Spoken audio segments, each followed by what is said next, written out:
we guide you through how to create a Trust Wallet account. First, download the Trust Wallet app from the Google Play Store if you're using Android, or the App Store if you're using iPhone.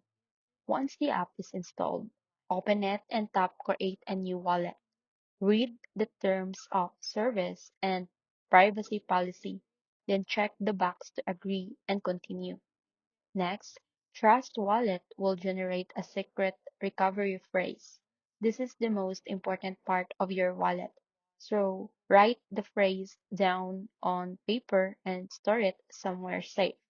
Never share it with anyone and don't save it in a places that can be easily accessed online.